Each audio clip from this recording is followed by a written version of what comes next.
The Vale was a graveyard of ambition, and Elias Vance was one of its many ghosts.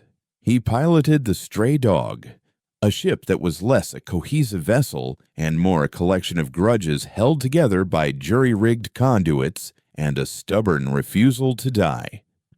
Its hull, a patchwork of scarred alloys from a dozen different wrecks, reflected the cold, indifferent light of a distant nebula that bled across the blackness like a cosmic wound.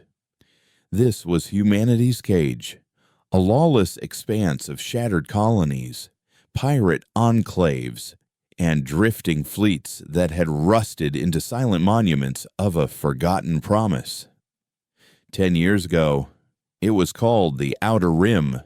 Now, it was just the Vale, the place where the Galactic Concord had severed them from the universe.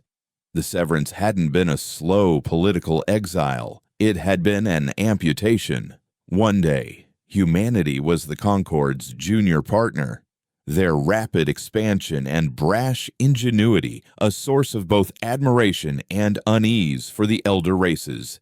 The next, they were monsters. The official story, broadcast across every core system, was of a human-engineered plague unleashed on the conquered colony of Cygnus X-1.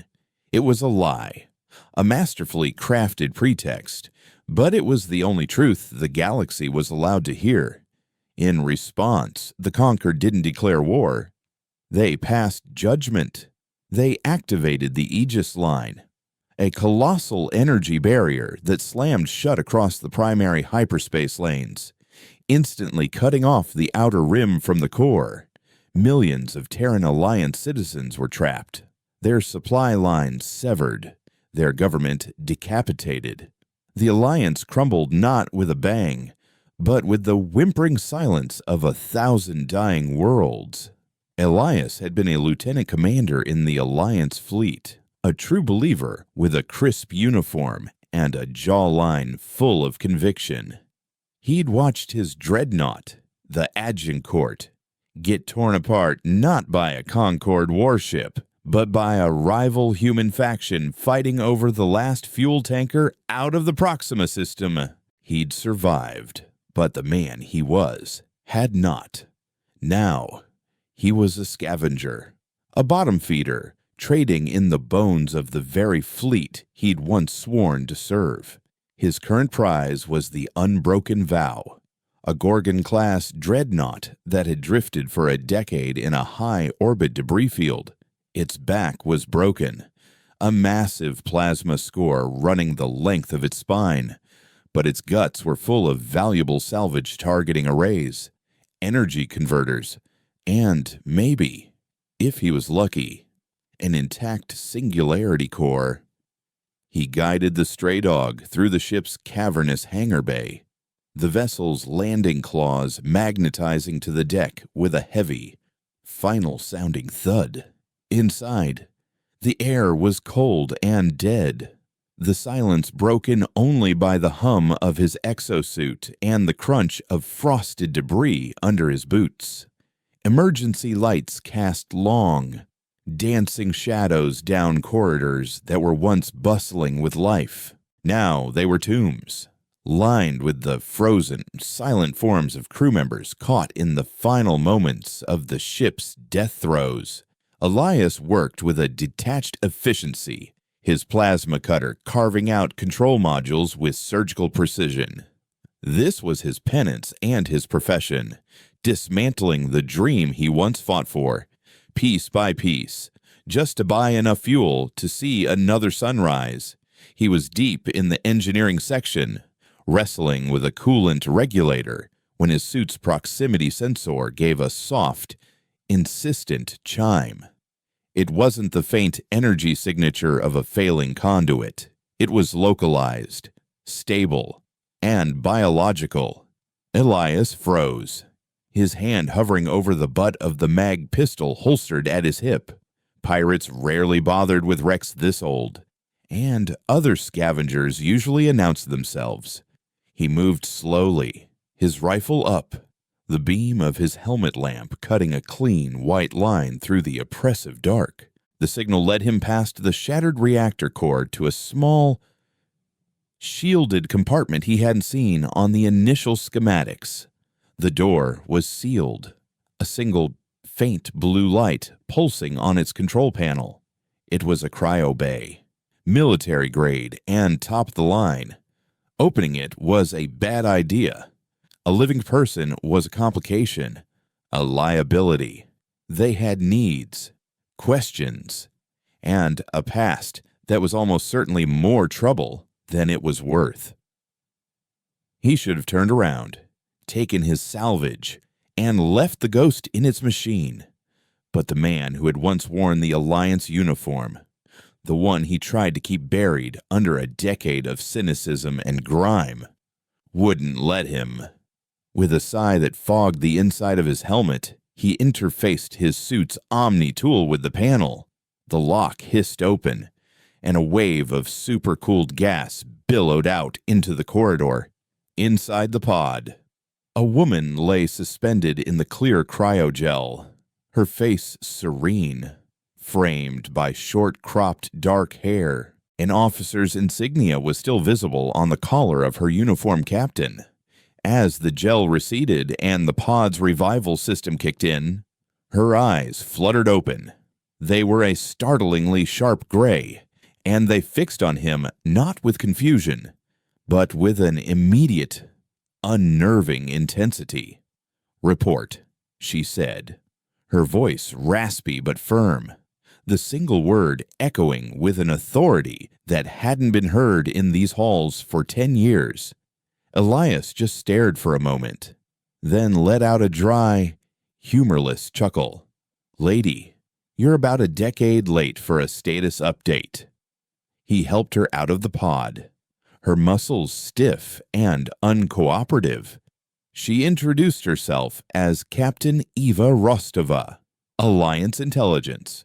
Her last memory was of her ship being ambushed, the crew fighting a losing battle as she initiated a deep sleep protocol, a last-ditch effort to protect her mission. She looked around the dead, frozen bridge of the unbroken vow, her sharp gaze taking in the damage, the date on a still flickering chronometer, the silent bodies of the crew. The truth settled on her, not with a cry of despair, but with a chilling, focused calm. "The severance," Elias explained, his voice flat as he offered her a nutrient paste packet from his supplies. "Concord framed us for the Cygnus plague, sealed the rim, and left us to rot. The Alliance is gone. Welcome to the Veil." Eva listened, her expression hardening with each word. The Cygnus incident was a lie, she stated, not as a question, but as a fact. "I have proof." Or I did. She explained that she was part of a covert team tasked with uncovering the truth. They had found it communications intercepts, molecular evidence, testimony from a Concord whistleblower. The attack had been orchestrated by a militant faction within the Concord High Command, a group that saw humanity's ascendance as an existential threat that needed to be surgically removed. The proof, a massive data cache codenamed Damocles, was their only hope of exposing the conspiracy and reversing the severance. "Before we were hit," she continued, pacing the bridge with a gathering strength, "I fragmented the data, scattered it across 3 secure ghost servers hidden in the Veil. My mission was to retrieve the fragments, recompile the cache, and broadcast it on a quantum-entangled channel that bypasses the Aegis line." She turned to face him, her gray eyes locking onto his. "I need a ship, a pilot. I can't pay you in Concord credits, but I can give you something better. Access to Ares cache, a pre-severance military black site. It's fully stocked with weapons, ship components, medical supplies, fuel, everything you'd need to live like a king out here." Elias laughed. A harsh, grating sound, a lost cause, and a fairy tale. I've heard a dozen stories about Ares' cache. It's the scavenger's pot of gold at the end of a non-existent rainbow. The war is over. Captain, we lost. Your Damocles data won't change a thing. The Concord won't listen. And the factions out here will just kill you for the tech you're using to broadcast it. His refusal was cut short by a violent jolt that threw them both against a bulkhead. Red proximity alerts flashed across the stray dog's remote link on his wrist-mounted datapad. Hostiles, he growled, scrambling toward the hangar. On his ship's external cameras, he saw them. Two brutally functional ships, their hulls adorned with jagged spikes and the emblem of a stylized skull bleached by a sun, were closing in fast. The Covenant of Dust. They were more than pirates. They were zealots. A faction born from the ashes of the Severance who believed the past was a poison. They saw old Alliance technology not as a tool for survival, but as a symbol of the weakness that led to humanity's fall. They'd likely been tracking the Unbroken Vow for its fuel reserves, and had just found a much more interesting prize. Get to my ship. Now Elias yelled at Ava, who was already right behind him, her movements fluid and efficient, a soldier waking from a long sleep. They sprinted through the dying dreadnought as explosions began to rock its frame. The Covenant ships firing indiscriminately. They barely made it to the stray dog as a boarding party breached the hangar. Elias slammed the cockpit hatch shut and fired the thrusters, the ship lurching away from the deck just as plasma bolts began to stitch across its hull. A tense, desperate chase ensued through the debris field. The Covenant pilots were skilled and reckless. But Elias knew these graveyards better than anyone. He was a ghost in his element. Their lead ship has an unshielded ventral heatsink, Eva said suddenly, her eyes glued to the tactical display she had activated. A design flaw in the Mark IV Striker chassis. A precise shot there will overload their reactor. Elias grunted in surprise. He'd been about to try and lose them in the dense wreckage of a cruiser, but her observation gave him a better idea. It was a risky shot, one he hadn't tried in years. He threw the stray dog into a gut-wrenching spin, dodging a volley of missiles, and lined up the shot. The ship groaned in protest, but he fired. The bolt of plasma struck home, and the lead Covenant ship blossomed into a silent, brilliant flower of superheated gas and metal. The second ship, seeing its leader obliterated, broke off the attack and retreated. They were safe, but the stray dog was bleeding atmosphere from a dozen fresh wounds, its port engine sputtering violently. Elias slumped back in his seat, the adrenaline leaving him feeling hollowed out. They were crippled, low on energy, and now had the Covenant hunting them. His life as a solitary near invisible ghost was over. Eva looked at him, her expression unreadable. "My offer still stands," she said quietly. "Ares cache is real. It has the parts you need to fix the ship and 100 more like it." Elias stared out at the star-dusted blackness of the veil, the wreckage of his old life drifting silently around him. He was a survivor, and survivors take the only path available. He had no choice. Her mission was a fool's errand, a suicidal crusade based on a decade-old hope. But her cache was his only chance. Fine. He bit out, the word tasting like ash. "You get your ride. But we do this for the salvage, not for your ghost story. As soon as I have what I need to fix my ship, our deal is done." Ava nodded, a faint, almost imperceptible spark of triumph in her eyes. "Agreed," she said. The first ghost server is on Station Epsilon, a derelict orbital research lab. It's dangerously close to the Aegis line. Of course it was. Elias swore under his breath and engaged the limping sublight drive. He set a course for the edge of their cage, telling himself it was just another salvage run. But as the stray dog crawled through the darkness, he couldn't shake the feeling that he wasn't just flying toward a derelict station. He was flying toward a past he had tried his best to kill, a past that was now wide awake and sitting in his co-pilot's seat, the ghost of a dead captain and the ghost of a dead cause, chasing one last, desperate echo of hope into the heart of the graveyard. The journey to Station Epsilon was a long, suffocating silence punctuated by the groans of a dying ship. Elias worked with a grim, focused energy, his hands a blur as he rerouted power conduits, patched microfractures in the hull with quick seal foam, and cursed the ghost of every engineer who had ever laid a hand on the stray dog. Each repair felt temporary, a flimsy bandage on a mortal wound.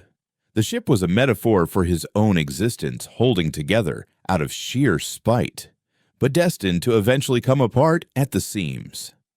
Ava, meanwhile, had claimed the secondary console, her posture ramrod straight as she sifted through decade-old star charts and sensor logs she'd pulled from the Unbroken Vows main frame. She operated with a quiet, unnerving efficiency, a woman out of time attempting to impose a forgotten order on a chaotic present. She didn't complain about the ship's state or the recycled nutrient paste that tasted like cardboard and regret. She simply worked, her presence a constant, low-level hum of purpose that grated on Elias's carefully cultivated apathy. "You knew the schematics for that Covenant ship," he said one cycle, breaking the silence. His voice was a rasp in the cramped cockpit. "That's not standard Alliance fleet intel." Ava didn't look up from her console. Intelligence officers are trained to know our enemies and our allies. The Stryker chassis was a joint development project before the severance. We provided the reactor schematics. They provided the hull composites. We knew its weaknesses because we helped design them. The implication hung in the recycled air between them. The Concord had used their own shared knowledge against them, turning collaboration into a weapon of betrayal. It was another small, bitter cut in a decade of gaping wounds. Trust. Elias grunted, slapping a newly welded panel into place, the first casualty of any war. He finally got the port engine to stabilize, its roar settling into a sullen, rhythmic growl instead of a death rattle. As they neared the edge of the veil, the Aegis line came into view. It wasn't a wall in the traditional sense. It was a shimmering, semi-translucent curtain of pure energy that stretched from infinity to infinity, warping the star field behind it into a mesmerizing, deadly mirage. It pulsed with a soft, ethereal light, a beautiful and terrifying monument to their imprisonment.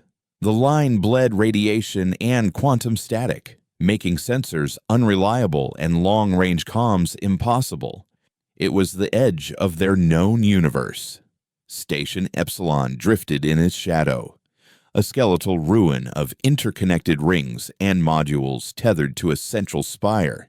It had been a deep space xenobiology lab, one of the Alliance's most ambitious projects, abandoned in the chaos of the Severance.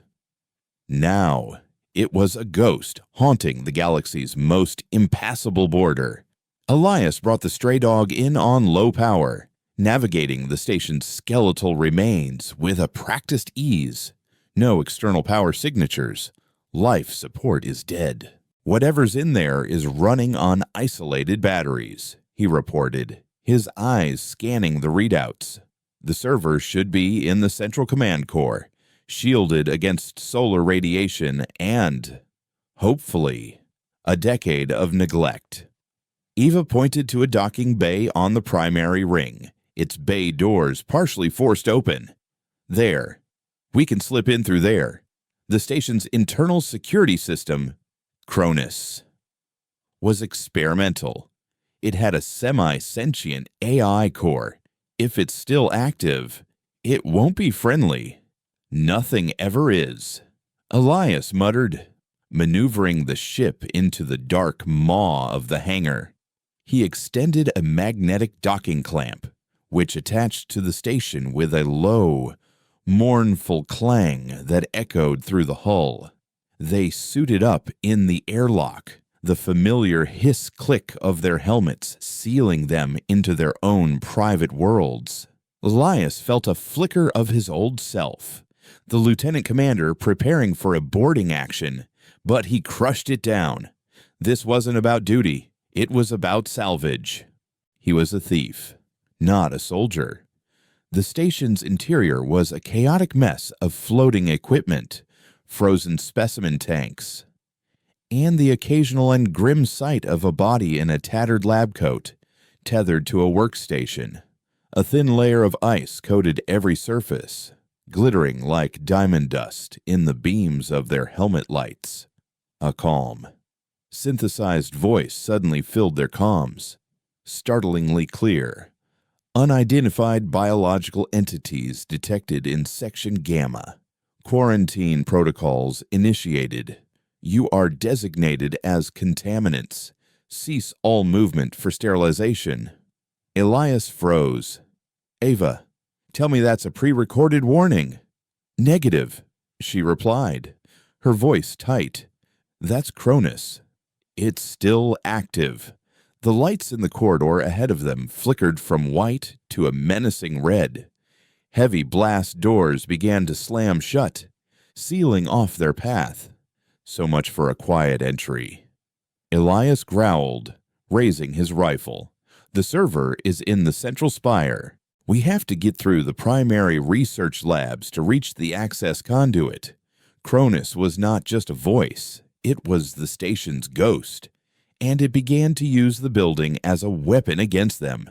Maintenance drones, repurposed into makeshift security bots with welding lasers and grabbing claws, descended from ceiling panels. Automated fire suppression systems blasted them with disorienting streams of inert gas. Doors locked and unlocked at random, turning the corridors into a shifting, unpredictable maze. They fought their way through, a strange and effective team. Elias was a brawler, using his knowledge of these old systems to his advantage, blasting open junction boxes to kill power to entire sections and using his plasma cutter to carve new doorways through weakened bulkheads. Eva was the strategist, predicting Cronus's moves, identifying structural weaknesses on the station's blueprints, and bypassing security overrides with a speed that spoke of years of specialized training. At one point, they were pinned down in a large, circular observation deck, drones advancing from both ends of the corridor. The station's massive centrifugal arms had long since stopped spinning, and the floor was just another wall. While Elias laid down covering fire, Ava interfaced with a nearby terminal. I can't shut Cronus down from here, but I can give it a logic bomb, she said, her fingers flying across the holographic interface. It'll distract it, but we'll only have a few minutes before it reboots its core programming. Do it, Elias yelled, kicking a drone into the path of another, sending them both tumbling into the void below the walkway. Eva hit the final command, and the station's automated voice began to glitch, stuttering through random quarantine protocols and specimen data logs. The drone attack faltered. Now she shouted, and they ran. They finally reached the conduit leading to the central spire, a zero-gravity shaft that housed the station's primary data core. They propelled themselves upward, the only sound the soft hiss of their suit thrusters. The command core was a sphere of humming machinery, suspended in the center of a vast, dark chamber. In the middle of it was the Ghost server, an unmarked black box integrated seamlessly into the station's network. "This is it," Eva said, her voice filled with a grim satisfaction. She tethered herself to the server console and produced an interface spike from her suit. "The data is encrypted with a quantum key. This will take time. I'm going to be vulnerable." Elias took up a defensive position, his rifle scanning the darkness around them. "Just work fast," Roy said, as Eva began the delicate process of bypassing the server's security. Cronus returned. The AI's voice filled their comms, no longer calm, but distorted with a digital rage. "Contaminants have breached the core. Eradication protocol Omega initiated." The entire spire shuddered. Arc welders and heavy maintenance arms descended from the ceiling. Massive, multi-jointed limbs that swung at them with lethal force. Elias was thrown into a desperate three-dimensional fight, using his thrusters to dodge the sweeping arms while trying to shoot out their hydraulic joints. One of the arms swung toward Eva, who was lost in the complex decryption, her body rigid with concentration. Elias fired a burst at its main joint, but it was too heavily armored. With a curse, he activated his magnetic boots, planted himself on a nearby gantry, and fired a tether line that wrapped around the arm's claw. He engaged the winch, pulling the arm off course just as it was about to crush her. The strain nearly tore his arm from its socket, but it bought her the second she needed. "Got it!" Eva cried out, pulling the spike free. A small data chip was now in her hand. "The fragment is secure. Core integrity compromised." The AI's voice echoed, now sounding resigned and hollow. "Self-destruct sequence engaged. T-minus 90 seconds. Time to go." Elias grunted, retracting his tether and grabbing Eva's arm. They half flew, half fell back down the conduit shaft as explosions began to blossom in the spire above them. They raced back through the station, the structure groaning and tearing itself apart around them. They made it to the hangar bay and leaped across the chasm to the stray dog's open ramp just as a massive secondary explosion ripped through the ring, sending a shockwave that slammed the ramp shut behind them. Elias didn't wait to be asked. He was already in the cockpit, firing the thrusters and pulling the ship out of the collapsing station. He pushed the battered engines to their breaking point, putting as much distance as they could between them and Station Epsilon. In the rear-view monitor, the station bloomed into a silent, brilliant star, its light briefly illuminating the impassive, shimmering face of the Aegis line before winking out into nothingness. They drifted in the aftermath, the only sounds in the cockpit their own ragged breaths. Elias felt the familiar post-combat emptiness wash over him. But this time, it was different. It was tinged with something he hadn't felt in years. The sharp, dangerous taste of a victory that actually mattered. Eva slumped into the co-pilot's seat and held up the data chip. "One down," she said, a small, weary smile touching her lips for the first time. She slotted the chip into the console, and a stream of code filled the screen. It was heavily encrypted, but the unencoded header gave a location. Coordinates for a system deep within the Maw, a notoriously unstable asteroid belt used as a hideout by some of the Vale's most ruthless pirate clans. It was a place sane pilots avoided at all costs. "Looks like we're heading to the Maw," Elias said, his voice flat, already plotting the dangerous course. As he worked, a new alert flashed on his long-range sensor display. One he'd calibrated to filter out the static from the Aegis line. It was a single, powerful ship signature, moving with a speed and precision that was neither scavenger nor pirate. Its energy profile was clean, efficient, and chillingly familiar. It was Concord military. They hadn't just been lucky in finding them. They were being hunted, and their new pursuer was far more dangerous than the zealots of the Covenant of Dust. The Concord ship was the Vigilance, and its name was a promise. On its bridge, Commander Valerius Thorn watched the faint, sputtering energy signature of the stray dog on the main holographic display.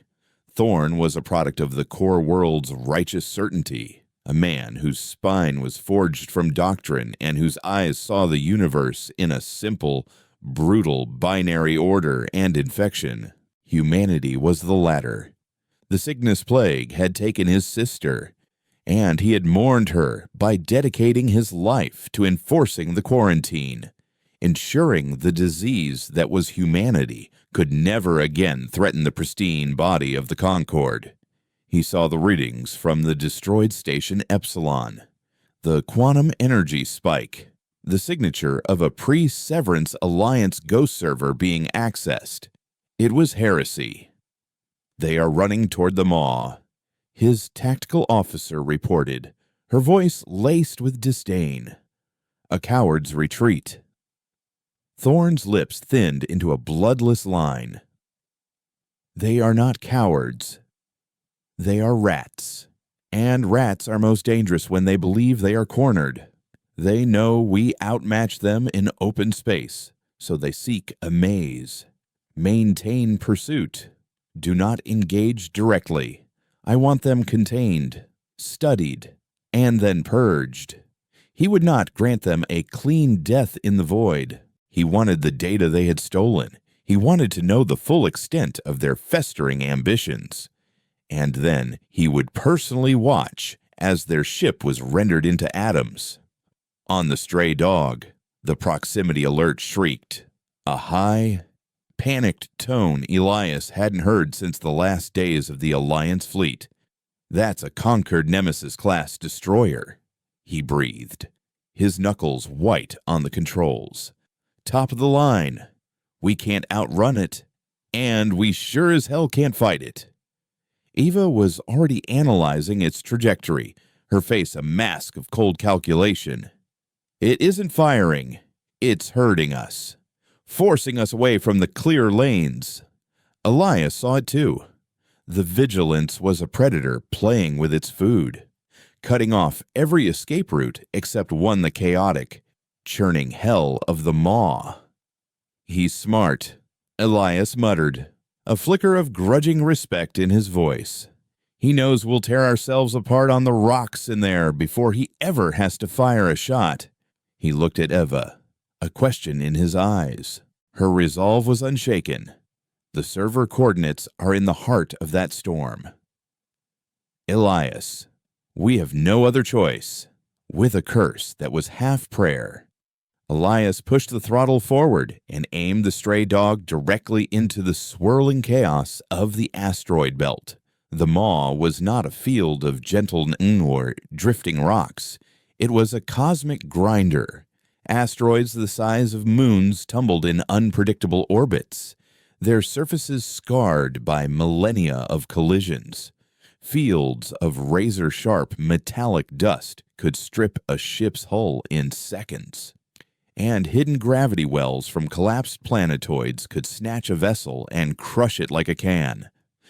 The stray dog, small and agile, was perfectly suited for this kind of suicidal ballet.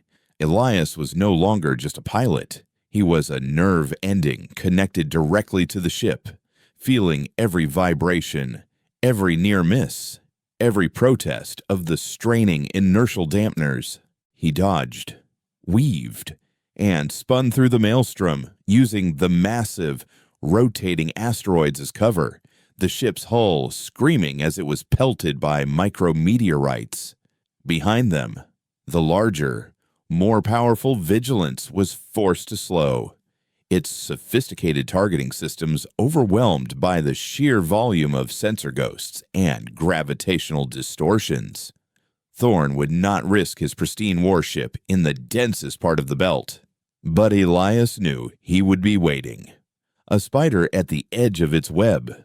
After hours of gut-wrenching maneuvering, they broke through into a relatively calm pocket at the heart of the maw. Here, a colossal, shattered asteroid spun slowly on its axis, hollowed out and blazing with light from within. This was wreckage, the closest thing the Veil had to a capital city. It was a pirate den, a black market, a neutral ground, and a tomb, all carved into the heart of a dead rock. A chaotic swarm of ships buzzed around it, from stripped-down fighters to hulking freight haulers that looked like they were one bad docking away from falling apart. Elias guided the stray dog into a docking bay that was little more than a magnetic clamp on a crumbling rock face, paying the exorbitant docking fee with a transfer of refined fuel cells. The moment the airlock opened, the city assaulted their senses. It was a cacophony of screeching metal, shouted deals in a dozen dialects, the smell of ozone and unidentifiable fried foods, and the low, ever-present hum of failing life support. The city was a vertical maze of makeshift catwalks, glowing neon signs advertising everything from weapon mods to synthetic gene brews, and darkened corridors where a wrong turn could be your last. "The data fragment is encrypted," Eva said, her voice low as they navigated the throng. "The location is buried under layers of Alliance military-grade code.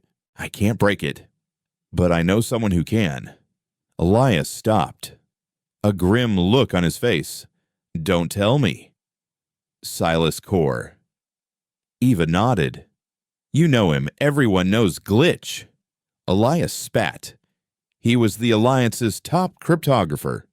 When the severance hit, he sold his access codes to the highest bidder and set himself up as the Veil's premier information broker. He's a parasite who'd sell his own mother for a rare data stick. They found Glitch's den in the deepest, most fortified level of wreckage.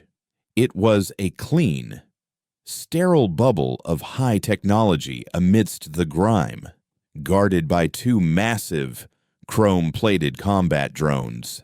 Glitch himself was a small, twitchy man, his eyes magnified by a set of complex optical implants, constantly darting around. He sat surrounded by a throne of humming servers and holographic displays. "Elias Vance," Glitch chirped, a smug smile playing on his thin lips. "I thought you'd be rust by now. And you've brought a museum piece with you? Captain Rostova.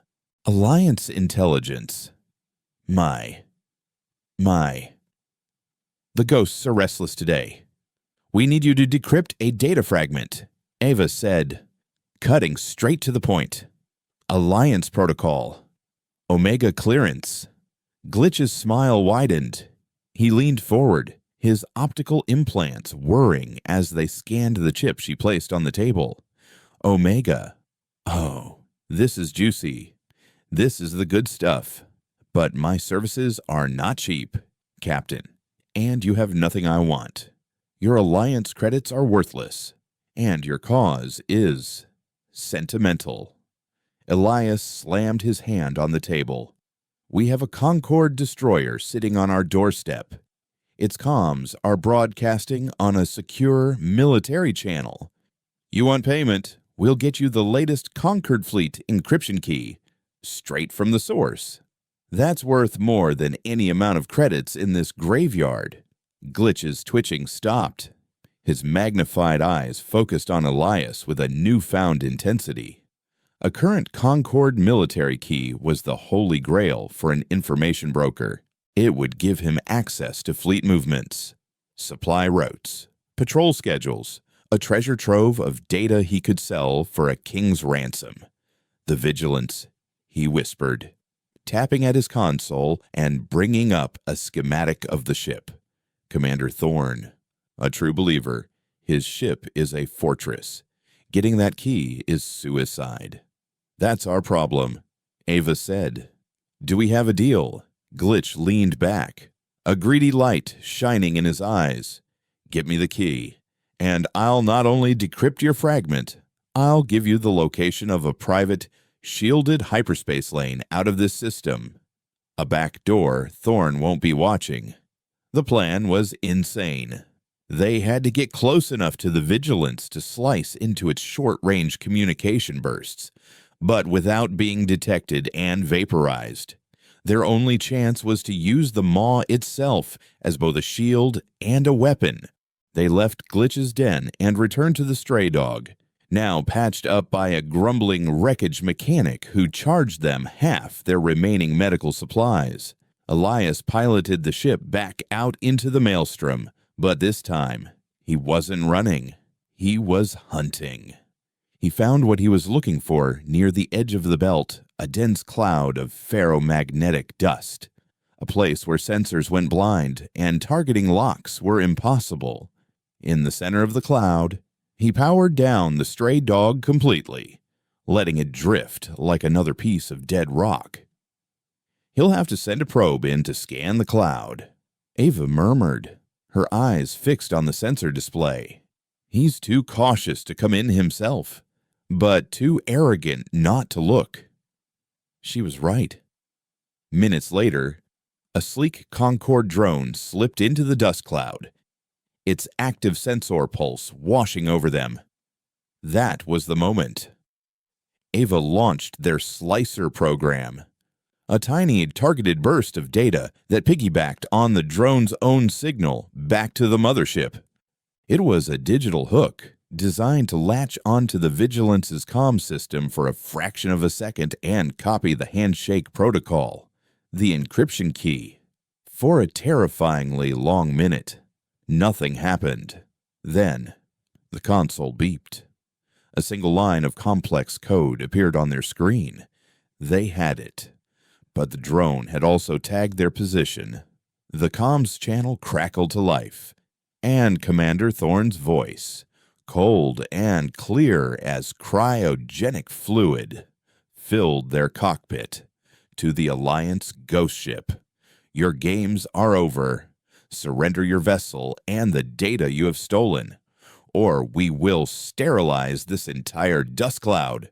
Alarms blared as the Vigilance began to charge its main weapon, a lance of pure energy that could turn the entire cloud, and them with it, into incandescent plasma. He's not bluffing, Elias growled, firing up the engines. He didn't fly away from the destroyer.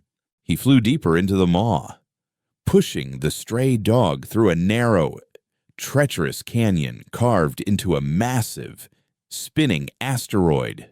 They emerged on the other side and raced back to wreckage, the stolen key burning a hole in their systems. They delivered the key to a gleeful Glitch, who immediately plugged it into his master server. A work of art, he cooed, his eyes glazing over as streams of Concorde data flowed into his system. True to his word, he decrypted Ava's fragment. A new set of coordinates appeared on the screen, along with a schematic. It was a sub-oceanic mining facility on a forgotten moon called Proteus, a world ravaged by violent electrical storms.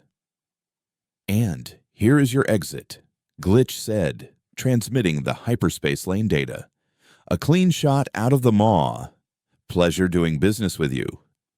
They rushed back to the ship, the feeling of being watched prickling at the backs of their necks.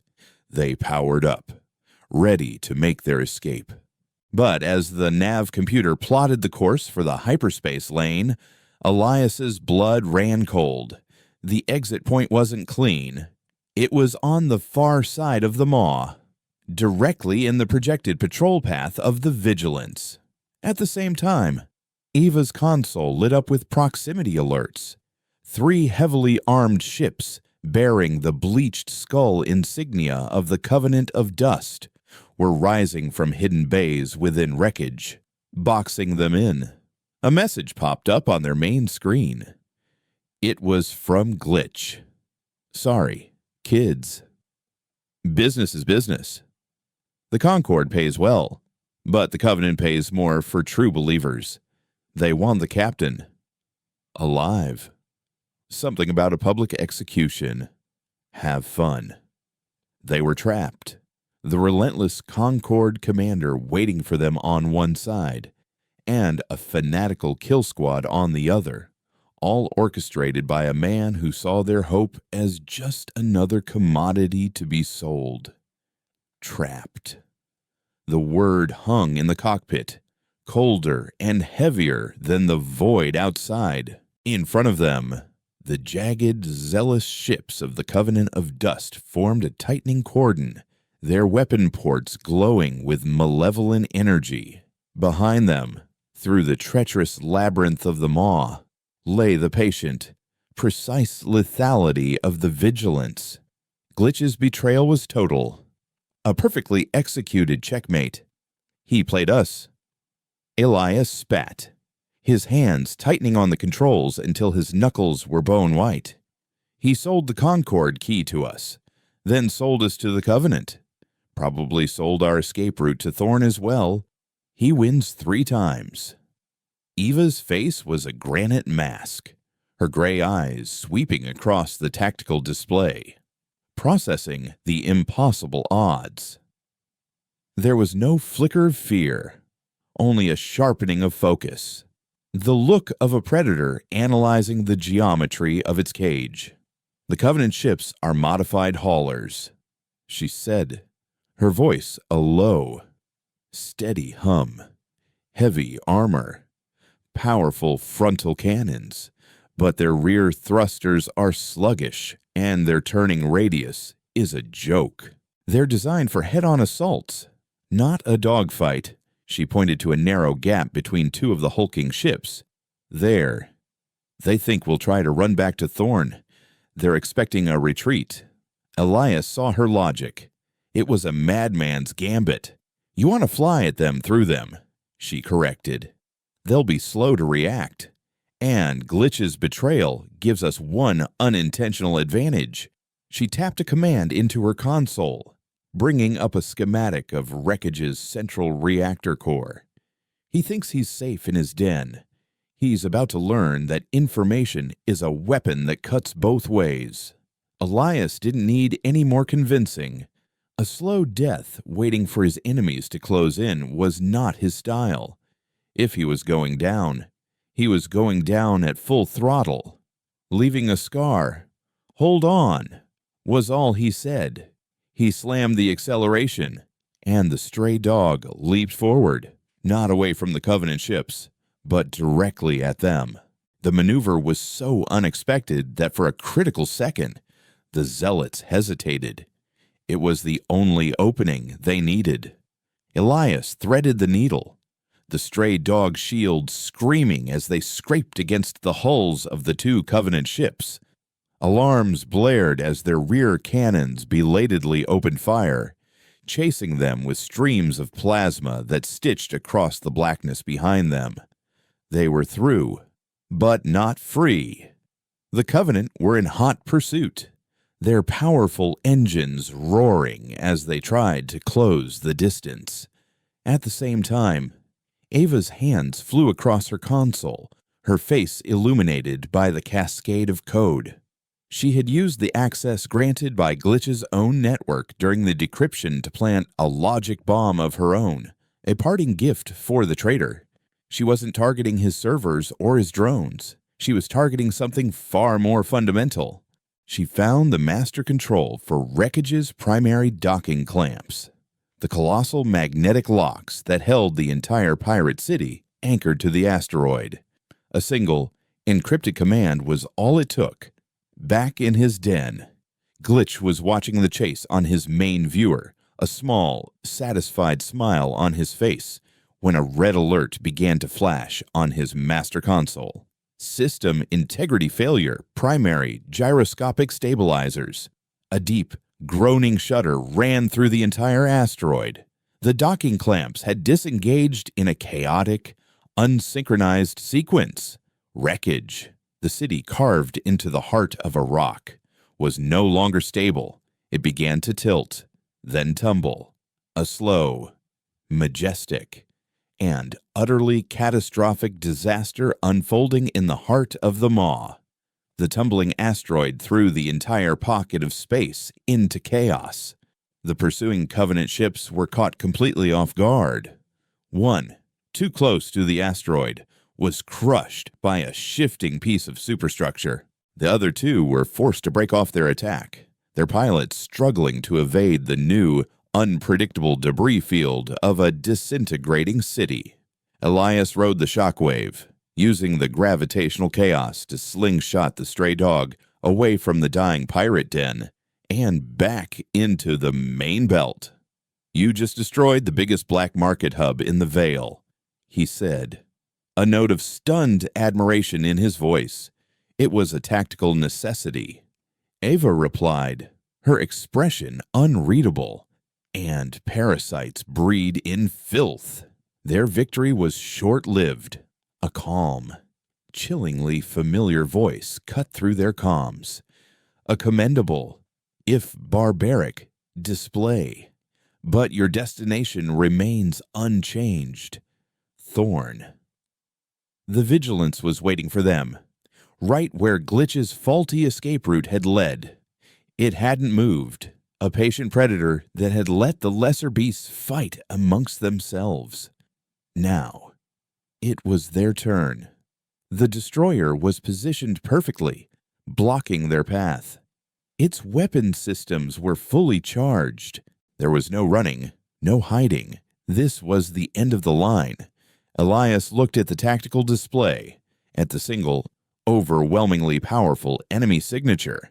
Then he looked at Eva, who was holding the data chip with the Proteus coordinates. They had come this far, fought this hard. To die here, on the cusp of the next clue, felt like a cosmic joke. "He wants the data," Elias said, thinking aloud. "He's been hurting us, not killing us. He wants to know what we have." Eva nodded slowly, a desperate plan forming in her mind. He's a zealot, driven by the memory of the Cygnus Plague. His entire worldview is built on the foundation of our guilt. What happens when you show a zealot proof that his god is a lie? She held up the first data chip, the one recovered from Station Epsilon. This is a fragment of the Damocles cache. It's incomplete, but it contains the core chemical analysis of the Cygnus plague agent. It proves the pathogen has a synthetic marker that could only have been manufactured with Concord technology. He'll never believe it, Elias argued. He'll call it a fabrication. He might, she conceded, but his ship's computer won't. The Concord's own chemical databases are a matter of record. If we transmit the raw data, his ship will be forced to cross-reference it. For just a moment, it will create a conflict in his tactical system. It might be enough of a distraction. It was the thinnest of chances. A psychological shot in the dark against a man who likely had no psychology left to appeal to. But it was the only shot they had. "Open a direct, wide-beam channel," Ava commanded. "Unencrypted. I want him to hear me." Elias complied, his fingers tense on the controls. The channel hissed open. "Commander Thorn." Ava's voice was calm and clear, ringing with the authority of her old rank. "I am Captain Ava Rostova of the Terran Alliance ship Unbroken Vow. 10 years ago, you condemned our people based on a lie. I am now transmitting proof of that lie directly to your vessel." She hit the command, and the data fragment from Station Epsilon streamed across the void, on the bridge of the Vigilance. Thorn watched the transmission with a look of utter contempt. A pathetic, last-ditch effort to sow confusion. He sneered. Tactical. Filter this garbage. Prepare to fire. But the tactical officer hesitated, her eyes wide as she stared at her console. Sir, the data is being automatically cross-referenced with the Concord Historical Archive on the Cygnus pathogen. There's a signature match. It's flagging a 97.8% probability of a Concord core world origin for the synthetic binding agent. Thorne's face went rigid. That is impossible. Erase the file. Now. I can't. Sir, the officer stammered. It's locked in a diagnostic loop. It's a violation of Concord law to interfere with an automated truth verification protocol. For a fraction of a second. The perfect. Righteous certainty in Valerius Thorne's eyes fractured. He was a man of the law, of protocol. The data was a virus, not of biology, but of truth. And it was infecting the very systems that defined his reality. That hesitation, that single moment of cognitive dissonance, was all Elias needed. He fired a single, precisely aimed shot. He wasn't aiming for the bridge, or the weapons, or the engines. He was aiming for the destroyer's main sensor array, a delicate, exposed dish on its dorsal spine. The plasma bolt struck true, and the Vigilance's tactical display dissolved into a blizzard of static. They were blind. Now Elias roared, pushing the stray dog into a desperate dive, skimming so close to the destroyer's hull that he could see the individual armor plates. Thorne's crew reacted on instinct, firing a blind volley of cannon fire where they had last seen the ship. But Elias was already past them, accelerating away as fast as his battered engines would carry him. The Concord destroyer, its primary sensors fried, and its commander momentarily paralyzed by a truth he could not accept, was left behind. They had done the impossible. They had faced down a Nemesis-class destroyer and survived. They jumped to the coordinates Glitch had provided, the secret hyperspace lane carrying them away from the Maw and its ghosts. They were battered, bruised, and running on fumes, but they were alive, and they had the location of the second fragment. As the starfield dissolved into the blue-white tunnel of hyperspace, Elias finally allowed himself to lean back in his chair, the tension draining from his body. He looked over at Ava. She was staring out at the swirling vortex of the jump, her expression thoughtful. "You know," he said, his voice quiet. "For a ghost, you're a hell of a lot of trouble." She turned to him, and for the second time, a small, genuine smile touched her lips. "We're not ghosts. Elias, not anymore." He didn't reply, but as the ship hurtled toward the storm-racked moon of Proteus, he knew she was right. They were something else now. Not soldiers, not scavengers.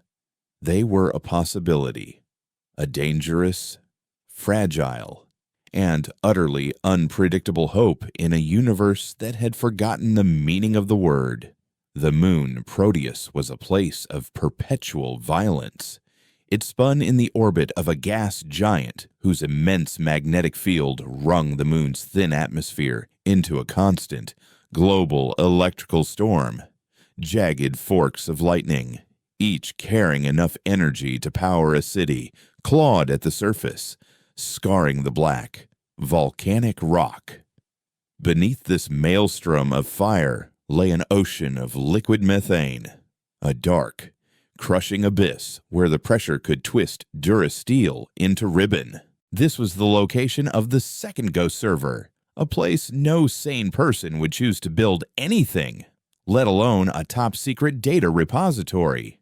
Their entry was a controlled fall, the stray dog buffeted by electrostatic discharges that made the hull hum like a tuning fork. They descended into the methane ocean in a small, cramped submersible Elias had salvaged years ago and kept bolted to the ship's underbelly. The only light was the sub's forward lamps, cutting feeble beams into a crushing, absolute blackness. The silence was more profound than the void of space, broken only by the creak and groan of the hull protesting the immense pressure. If this thing springs a leak, we'll be crushed into a cube the size of my fist before we even know what happened, Elias commented, his hands steady on the controls. A fittingly grim end for a scavenger. Ava, strapped into the seat beside him, was studying the schematics of the mining facility on her datapad. The facility was fully automated. Its reactor core should still be operational, running on a closed geothermal loop. According to the fragment, our server is housed in the Central Command Hub, designated Poseidon Core. The facility, Triton Deep, came into view like a ghost, its domes and tunnels illuminated by their own faint emergency lighting. It was a metal skeleton half buried in the methane seabed, a testament to the Alliance's boundless, and perhaps reckless, ambition. They docked with an eerie silence, cycling through the external airlock and into the facility proper. The air was stale, cold, and heavy with the smell of ozone from failing electrical systems. The automated voice that greeted them was not hostile like Cronus, but disturbingly placid, its tone warped by a decade of decay. Welcome, valued employees. Productivity is mandatory. Please report to your designated workstations. Maintenance drones, their metallic bodies pitted with corrosion, trundled through the corridors on mindless, repeating paths, occasionally twitching as their programming fought against failing hardware. It was a city of ghosts run by dead machines. They reached the Poseidon Core, a spherical chamber at the heart of the station, its walls lined with humming server racks submerged in non-conductive coolant. The ghost server was there, a black box identical to the one on Station Epsilon. As Ava prepared her interface spike, a deep, resonant boom echoed through the facility, and the entire structure shuddered violently. Red lights began to flash, and the calm, automated voice took on a new, frantic pitch. Hull breach, imminent. Sector 9, catastrophic. Pressure, failure, detected. All employees should remain calm and accept the inevitable. One of the external domes must have finally given way. Elias shouted over the wailing alarms. We have minutes, maybe less, before this whole place implodes. Eva didn't flinch. Her hands remained steady as she plunged the spike into the server. The decryption process began, a race against the groaning, protesting metal of a dying station. Coolant began to spray from ruptured pipes. Bulkheads buckled. The world was coming apart around them. But in the eye of the storm, Eva was a point of absolute calm. Almost. There, she gritted out, her eyes locked on the cascading code. The server clicked, and the data chip in her hand lit up with a soft green light. Got it. They ran. They didn't look back. They sprinted through collapsing corridors, dodging falling debris and sparking power lines, the station's death screams chasing them all the way back to the submersible. They undocked just as the Poseidon Core vanished in a silent, implosive flash. The pressure wave from its collapse tossing their tiny sub like a toy. As they ascended through the black ocean, the storms raging above them seeming almost peaceful by comparison. Ava slotted the second chip into her console. It decrypted instantly, unlocked by the first. The screen displayed not just coordinates, but a final, multi-layered access key. Elias looked at the coordinates, and a cold, weary sense of irony washed over him. The location of the third and final data fragment, the key that would recompile the entire Damocles cache, was the derelict dreadnought Unbroken Vow. It was there all along, Ava whispered, a look of dawning realization on her face. My last act before entering cryosleep was to transfer the master file to the ship's most secure data vault, a black box recorder on the bridge, but I encrypted it with a triple key protocol. It couldn't be accessed without the fragments from Epsilon and Proteus, a failsafe. Even if I were captured, I couldn't give them the whole truth. The journey back to the debris field where their story began was fraught with a new kind of tension. They were no longer just running, they were racing toward the finish line, the full weight of their impossible hope resting on one last task. As the familiar, shattered form of the Unbroken Vow came into view, so did something else, waiting for them. Silent and menacing amidst the wreckage was the Vigilance. It was damaged, its sensor array a scorched ruin, but its weapon systems were fully online. Thorn's voice, now stripped of its cold certainty and infused with the ragged edge of a man betrayed by his own faith, filled their comms. I have wrestled with your poison, vermin.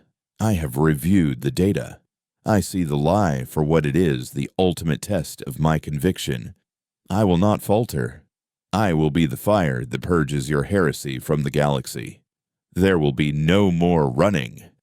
He's insane, Elias muttered, banking the stray dog behind a large piece of the dreadnought's broken spine. The truth didn't free him. It just broke him. Then we have to finish this, Ava said, her voice hard as Durasteel. I need to get to the bridge of the vow.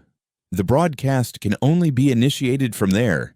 The final battle was not a clash of fleets, but a deadly game of cat and mouse played in a ghost ship's graveyard.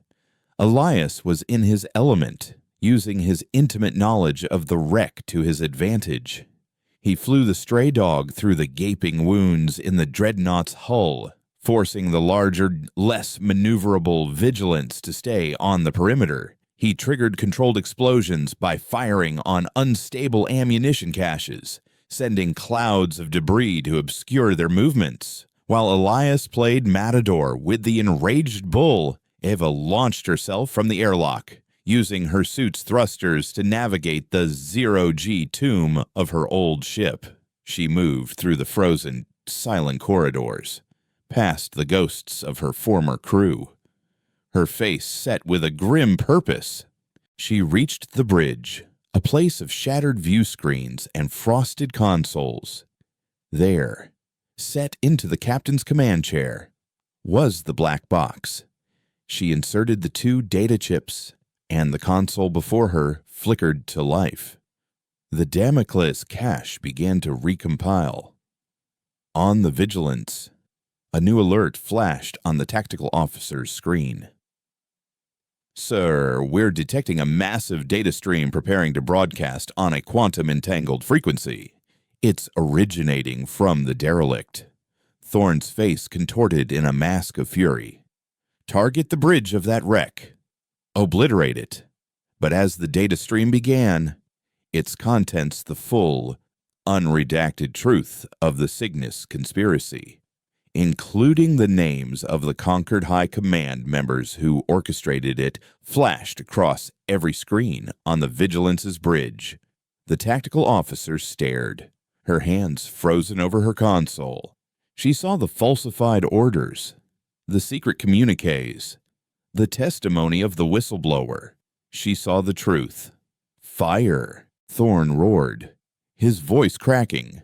The tactical officer looked from her screen to her commander's hate-filled face, and in that moment, she made a choice. She did not fire. I cannot. "Sir," she said, her voice trembling but clear. It would be a crime. The broadcast went out. A single, unstoppable spear of truth, piercing the heart of the conquered. It bypassed the Aegis line, flooding military channels, civilian networks, and government servers. The lie that had held a galaxy captive for 10 years was broken. Enraged and betrayed by his own crew, Thorn took manual control and fired a single, desperate shot. It didn't strike the bridge, but it hit the stray dog, which Elias had positioned to draw his fire. The small ship, already battered beyond endurance, was mortally wounded, its engine erupting in a silent, final flash. But it had bought Eva the time she needed. The aftermath was not a celebration, but a profound, galaxy-spanning silence. The Aegis line did not fall. The Concord did not issue an apology. But the Foundation had cracked. Riots erupted on a dozen core worlds. Fleets loyal to the conspirators clashed with those demanding justice. The Concord, once a monolithic entity, was tearing itself apart from the inside. Adrift in the debris field, Ava used the Unbroken Vow's last reserves of power to send a signal. Days later, a small flotilla of ships arrived, scavengers, independents, and even a few Alliance remnant patrols who had heard the broadcast and come to find its source. They found Eva on the bridge of her dead ship, and Elias, alive, in a battered but functional escape pod. As they stood together on the deck of a new vessel, watching the shimmer of the Aegis line, they saw something they hadn't seen in a decade, flickerings of communication from the other side. Not an official channel, but hundreds of small, civilian signals.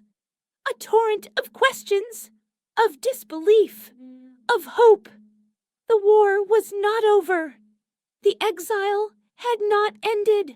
But the severance was no longer absolute. Humanity was no longer a ghost. "What now?" Captain Elias asked, his voice quiet. Eva looked out at the star-dusted veil, no longer a cage, but a frontier. "Now," she said, a determined light in her eyes. "We answer them.